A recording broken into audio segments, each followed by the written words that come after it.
சட்டமன்ற தேர்தலில் மதச்சார்பற்ற முற்போக்கு கூட்டணிக்கு தேவேந்திர குல வேளாளர் சகோதரர் சங்கம் ஆதரவு தெரிவித்துள்ளது.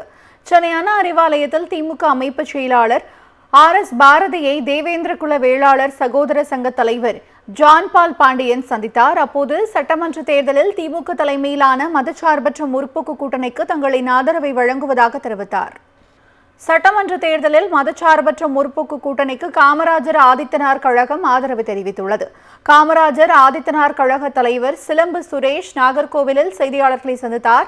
அப்போது மாநில உரிமைகளை மீட்க திமுக கூட்டணிக்கு ஆதரவு அளிப்பதாகவும் தென் மாவட்டங்களில் மதச்சார்பற்ற முற்போக்கு கூட்டணி வேட்பாளர்களை ஆதரித்து பரப்புரையில் ஈடுபட உள்ளதாகவும் தெரிவித்தார்.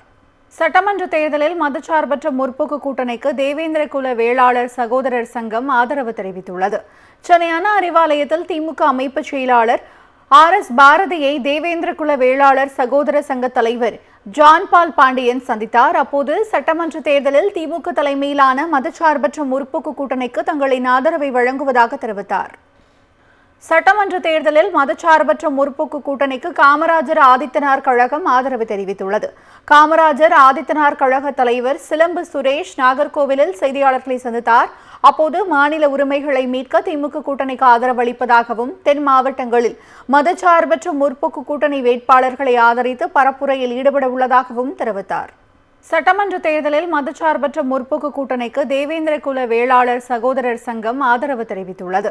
சென்னை அண்ணா அறிவாலயத்தில் திமுக அமைப்பு செயலாளர் RS பாரதியை தேவேந்திர குல வேளாளர் சகோதர சங்க தலைவர் ஜான் பால் பாண்டியன் சந்தித்தார். அப்போது சட்டமன்ற தேர்தலில் திமுக தலைமையிலான மதச்சார்பற்ற முற்போக்கு கூட்டணிக்கு தங்களின் ஆதரவை வழங்குவதாக தெரிவித்தார்.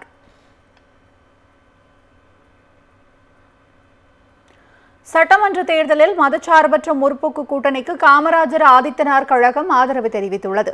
காமராஜர் ஆதித்தனார் கழக தலைவர் சிலம்பு சுரேஷ் நாகர்கோவிலில் செய்தியாளர்களை சந்தித்தார். அப்போது மாநில உரிமைகளை மீட்க திமுக கூட்டணிக்கு ஆதரவு அளிப்பதாகவும் தென் மாவட்டங்களில் மதச்சார்பற்ற முற்போக்கு கூட்டணி வேட்பாளர்களை ஆதரித்து பரப்புரையில் ஈடுபட உள்ளதாகவும் தெரிவித்தார்.